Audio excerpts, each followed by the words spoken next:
Hola queridos amigos, iniciamos nuestro estudio del libro del profeta Daniel. En esta ocasión en el capítulo 4. Nabucodonosor, rey a todos los pueblos, naciones y lenguas que moran en toda la tierra, paz os sea multiplicada. Este capítulo es un capítulo de buenas noticias, porque aquí hay un testimonio poderoso de uno de los más grandes monarcas que haya dirigido un estado, que haya pisado la tierra, y es la conversión de un rey, el gran Nabucodonosor, convertido y transformado ahora a la imagen de Dios. Pero esta conversión tuvo un proceso. Se cuenta que un día el gran Miguel Ángel se encontraba trabajando en una enorme piedra con su cincel y su martillo. Comenzó a esculpir una obra de arte. Él sabía que sería un proceso largo y fatigoso. Y entonces alguien vino a verlo y le dijo: ¿por qué pierde su tiempo con esa fea roca? A lo que Miguel Ángel, el gran artista, respondió: puedo ver un hermoso ángel atrapado en esta roca y haré mi mayor esfuerzo para dejarlo salir. La verdadera grandeza está en temer a Dios, en amar a Dios y obedecerlo. Y es esto lo que ocurre en la vida de Nabucodonosor. En el capítulo 3, cuando los 3 hebreos salieron caminando del horno ardiente y con las cabezas en alto, el efecto sobre la multitud reunida y sobre el rey ha sido tremendo. Parecía que el rey se estaba moviendo del politeísmo a la adoración al único Dios verdadero. No obstante, como lo muestra este capítulo 4, la fe del rey estaba creciendo. Una cosa es clara: Dios quería salvar al rey de Babilonia. Dios quería salvar a Nabucodonosor. Dios quería salvar a la mayor cantidad de personas que estaban en Babilonia. El poder y la gracia de Dios no se limita a un pueblo exclusivo.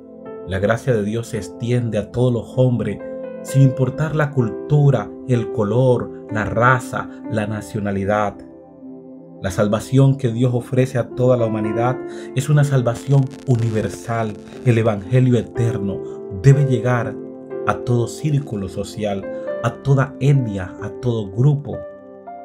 Nabucodonosor no se ha convertido aún a la religión de los 3 hebreos judíos, pero ahora lo que vamos a ver es su testimonio de conversión, que está en el capítulo 4.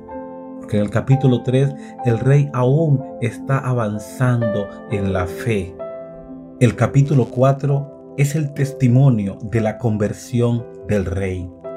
La mayor parte de este capítulo parece una transcripción de una carta que el rey distribuye en su vasto reino.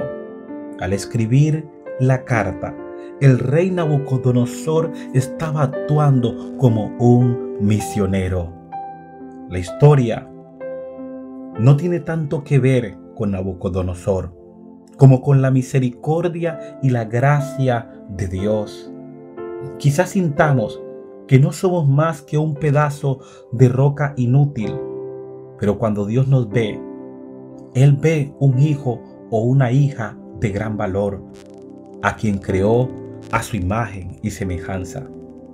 Él está sinceramente interesado en nuestro bienestar presente y futuro. Él quiere darnos un sentido de autorrealización y felicidad en la vida. A lo largo de los primeros capítulos, Dios intenta alcanzar el corazón del rey. En el capítulo 1, el rey reconoce la sabiduría excepcional de los 4 jóvenes. Cuando Daniel interpreta su sueño, en el capítulo 2, el rey reconoce que hay un Dios soberano Y cuando los 3 hebreos son rescatados del horno de fuego, Dios le da al rey una cuarta oportunidad, un tiempo de gracia para alcanzarlo, para que el rey se arrepienta y busque al Señor. Pero el orgulloso monarca, en su estado de autosuficiencia, creía que poseía el control y el dominio de la historia. Y ahora Dios va a intervenir de manera milagrosa para alcanzarlo. Y es lo que Dios hace hoy con nosotros.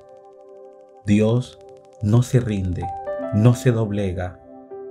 Dios continúa buscándonos intensamente, amándonos, aun cuando nuestro orgullo lo deja de un lado. Cuando le ponemos en nuestros planes, en nuestros sueños y en nuestra vida aparte, Dios no se rinde. Continúa buscándonos porque Él sabe que nunca seremos felices aparte de Él. Hay varios elementos importantes que debemos considerar en el capítulo 4. Y es que contiene el notable testimonio del rey Nabucodonosor, el monarca que reinaba sobre el mundo y que ahora se humilla delante del Rey del universo y reconocía su dependencia del Dios Altísimo, que tiene dominio en el reino de los hombres. A lo largo de su reinado, desde el año 605 al año 562 a.C., había aprendido que el Dios de los hebreos revela los secretos, que salva a sus seguidores fieles del horno ardiente. No obstante, su corazón siguió siendo orgulloso e independiente.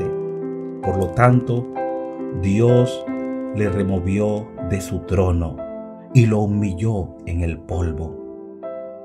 Muchos de nosotros hemos escuchado testimonios de cómo se manifestó Dios en la vida de una persona. Aquí tenemos el testimonio. Desde el primer momento de la gran controversia, en lo que el enemigo intenta colocar en el corazón del hombre es el orgullo y la suficiencia propia.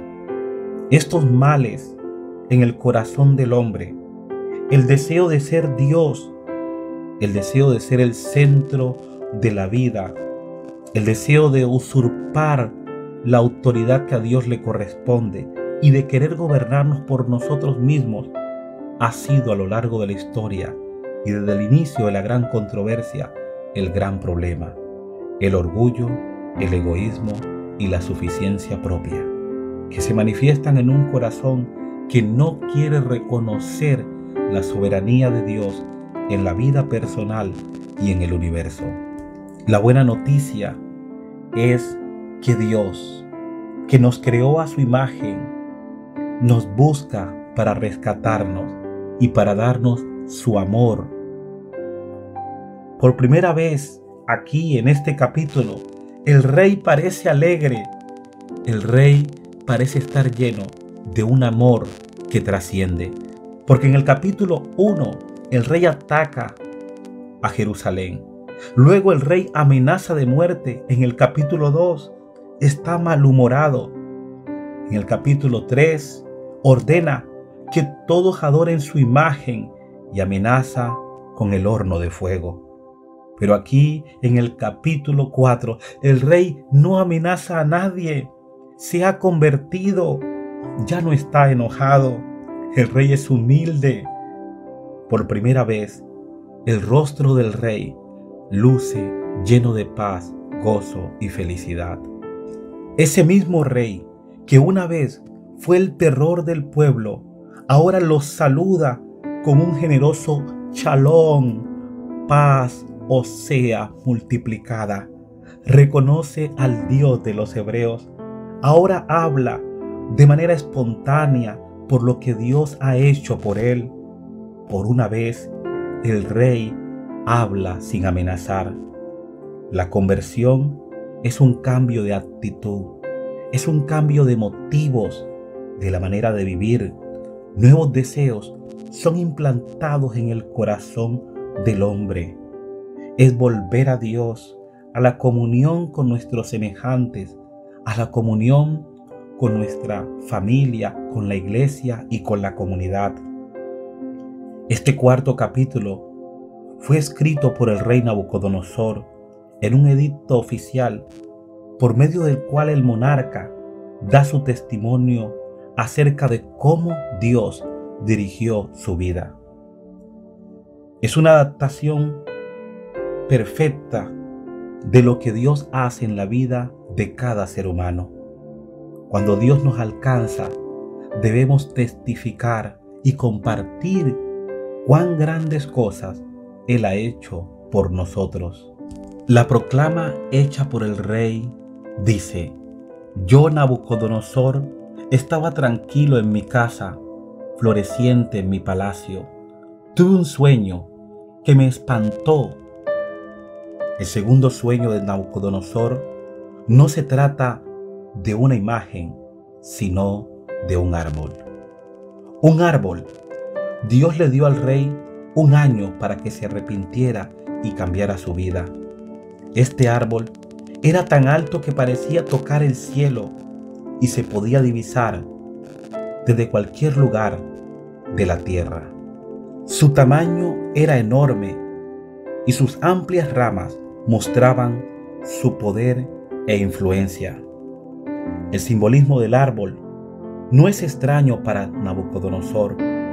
Un árbol simboliza su dominio sobre todas las partes del mundo. Nabucodonosor mismo, en una inscripción, compara Babilonia con un gran árbol que protegía a las naciones del mundo. La metáfora hace alusión al carácter presuntuoso del rey y compara a Nabucodonosor con Adán en su función de administrar la tierra, de administrar el gobierno. El orgullo del rey es proporcional a la altura del árbol. El árbol del sueño del rey simboliza el orgullo de un hombre que tiene intenciones de reemplazar a Dios. En el contexto histórico, Nabucodonosor conocía los cedros del Líbano. Probablemente los vio cuando los cortaban para sus proyectos arquitectónicos en Babilonia. La provincia de Babilonia no tenía muchos árboles grandes. Crecía allí la palmera. A lo largo de toda la historia, Dios ha sido el santo vigilante que cuida de su pueblo. Los ojos de Jehová contemplan toda la tierra. El árbol que vio en su sueño debe haberlo impresionado enormemente.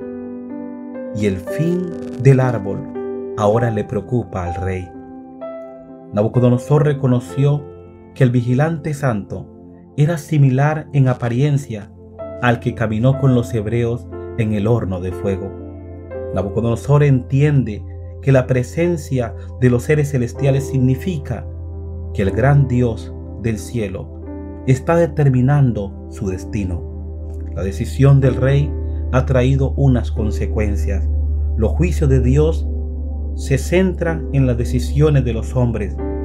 Por medio del arrepentimiento, la confesión y la conversión se pueden evitar los juicios de Dios. Las cepas y las ataduras representan la preservación de la vida y el reinado de Nabucodonosor. A pesar de su humillación, el rey podía alcanzar la salvación. Cuando leemos el libro de Salmos y leemos el libro de Apocalipsis en el capítulo 7, encontramos que un árbol, el Salmo 1 nos muestra lo que significa: los justos son como un árbol plantado junto a corrientes de aguas. Luego Apocalipsis capítulo 7 nos muestra los juicios de Dios sobre la tierra, pero dice: no hagáis daño a la tierra ni a los árboles. Es decir, Dios preserva a sus fieles, Dios preserva a sus hijos. El símbolo del árbol representa apropiadamente a un ser viviente, de acuerdo a Salmos 1 y Apocalipsis 7, como lo hemos mencionado. Los árboles a menudo simbolizan también a los reyes y a su pueblo. Daniel interpreta el sueño del rey.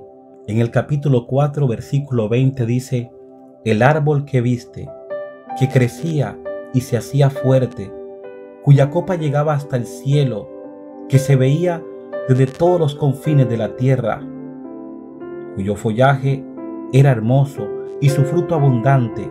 El versículo 22 dice: tú mismo eres, oh rey. El lenguaje del sueño sugiere un árbol aprisionado en un estado animal. Se identifica la cepa del árbol con un animal. Reside en medio de las bestias del campo, duerme con ellos, es mojado con el rocío del cielo y come hierba del campo. La sustitución de la mente humana por un animal es la clave de esta extraña metamorfosis. Nabucodonosor dejará de ser una bestia solamente cuando reconozca que el Altísimo tiene dominio en el reino de los hombres. Y en este capítulo, 2 veces, Daniel le recuerda al rey que reconocer a Dios lo salvará. Daniel le sugiere al monarca que hiciera algunos cambios en sus planes, en su vida, que tuviese misericordia de los oprimidos. El profeta lo exhorta a que sea justo y bueno. El temor de Jehová es el principio de la sabiduría. El mensaje del primer ángel de Apocalipsis capítulo 14 tiene que ver con temer a Dios. Amar a Dios implica amar al prójimo. La ética de la religión está en amar sobre todas las cosas al Creador y a nuestro prójimo. Es tomar a Dios en serio en la vida. El cumplimiento de la profecía sucede un año más tarde. Versículo 28 del capítulo 4 dice: todo esto vino sobre el rey Nabucodonosor al cabo de 12 meses, un año de gracia.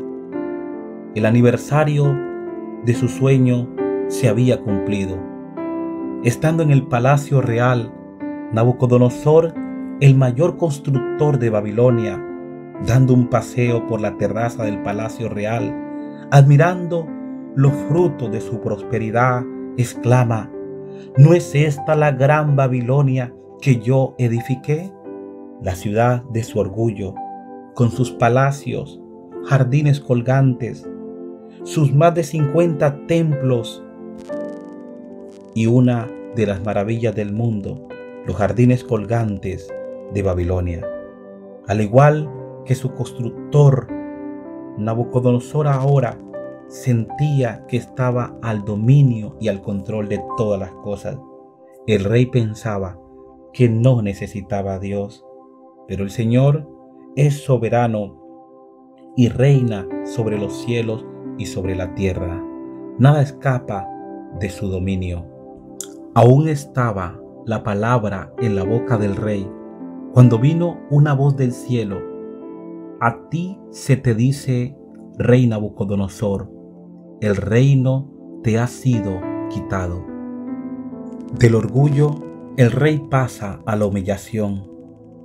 Durante su estado de demencia,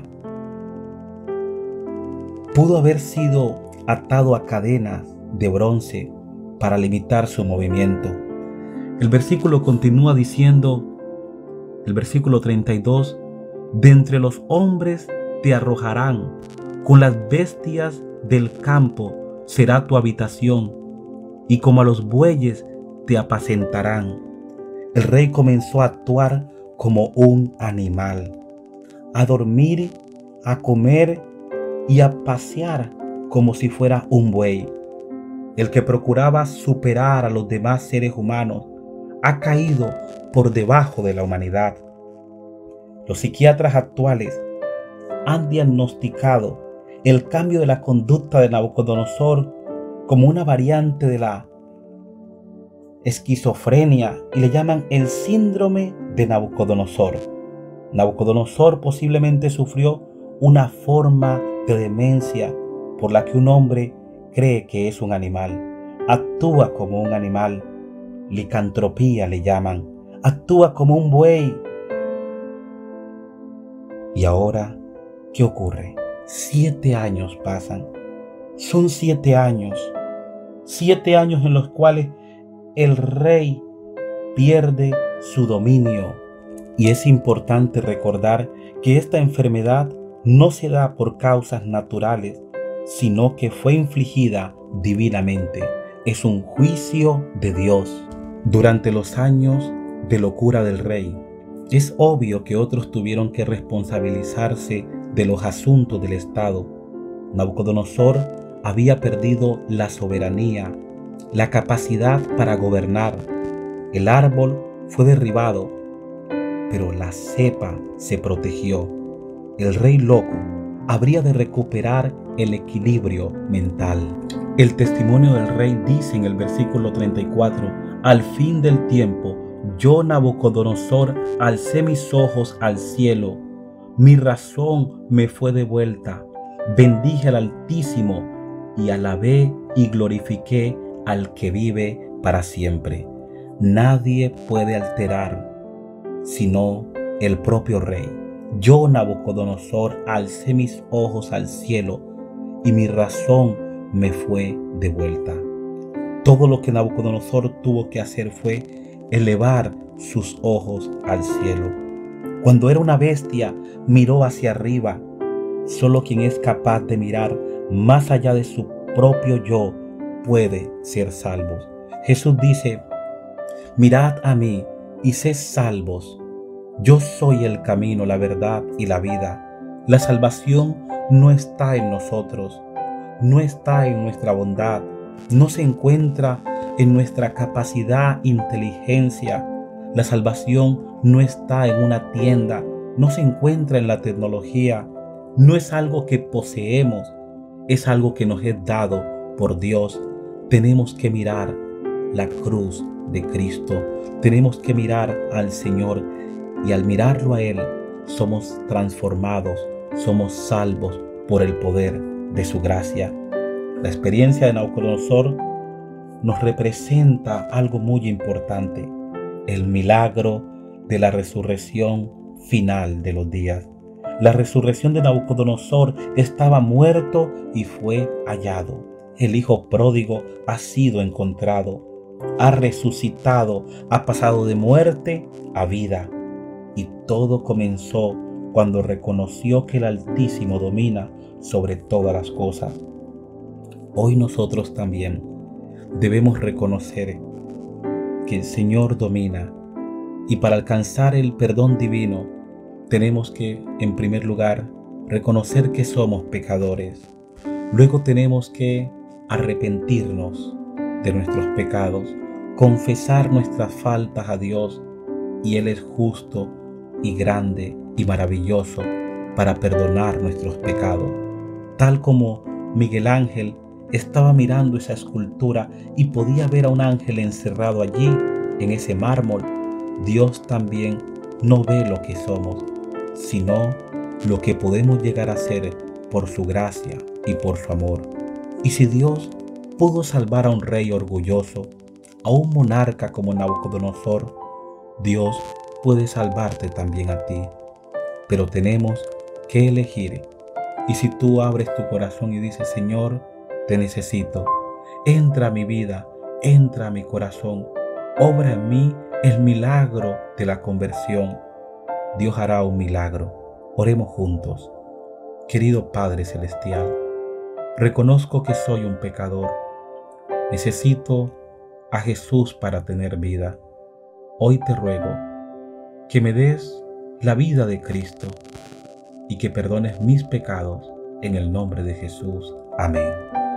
Usted ha escuchado un mensaje de fe, amor y esperanza en la voz de su amigo Javier Moreno.